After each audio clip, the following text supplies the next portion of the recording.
Listening to you, and we know that immigration is such an important topic for you in the race for the White House. As you watch that debate tonight, we're following up with the city of Yuma, which I covered in 2023 as Title 42 is coming to an end. And once again earlier this year as part of our 48 Hours on the Border series, showing a drastic change in the number of people agents are encountering at the southern border.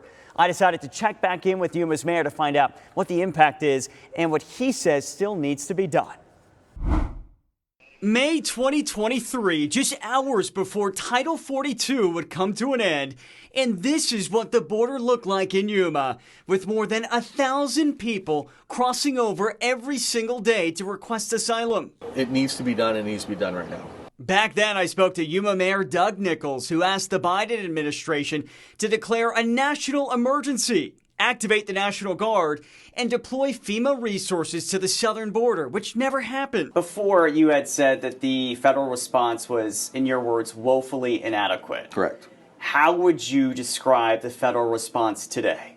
Well, it hasn't changed in a lot of respects. The president did have an executive order that it did have a positive impact. It's not solving the problem, and I don't think any one executive order could, but it had a positive impact. Mayor Nicholls is referring to President Joe Biden's executive orders from June, limiting the number of people who can request asylum who have entered the country illegally. It's part of a plan the White House argues is working. Look at the most recent numbers from Customs and Border Protection. CBP says arrests at the southern border dropped overall, falling to their lowest levels in nearly 4 years back in July, the first full month of President Biden's executive actions. But Mayor Nicholls says the administration waited too long. The immigration laws we've had on the books for the last 20, 30 years, we've had multiple presidents that have all been able to issue executive orders within those same laws that address the situation adequately. And this administration took 3.5 years to start down that road. That's what's inadequate. And what about that bipartisan border security deal the White House supported?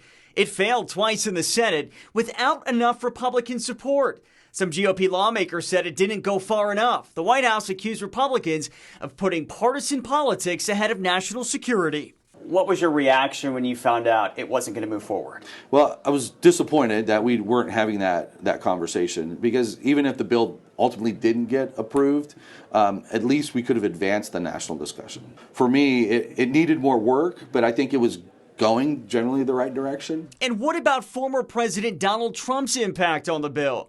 He reportedly told Republicans in the Senate to vote against it so he could keep immigration as a top campaign issue. But the former president has denied opposing the bill simply for political gain. They've criticized former President Trump and said that he is the one responsible for tanking that bipartisan immigration border security bill earlier this year. What's your response to that? So I watched all that happen, so I'm not ignorant to that. I think it's politics. Why did we wait 3.5 years to issue an executive order that could be effective at some level? That's also politics. So, it's part of this back and forth political game. So you think both are playing politics? 100%, yes. Okay, both Democrats, Republicans, correct. Former President Trump included, President Biden included. Yes, that's the nature of the game at that level. At the end of the day, that's pretty frustrating that we're part of a pawn in that. As mayors, we're a little bit more practical, and we just want to see progress made. Now, Mayor Nicholls tells me that he's going to vote for former President Trump again this year, telling me the way he handled the border was more effective.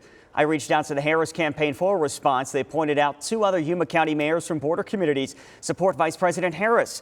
A statement the campaign sent from San Luis Mayor Nieves Rydell says in part, quote, Vice President Harris is the only candidate who will secure our border by continuing to bring down border crossings, revive the border security bill that was championed by the Biden-Harris administration, and sign it into law. To read that full statement and for more of my interview with Mayor Nicholls, head to ABC15.com.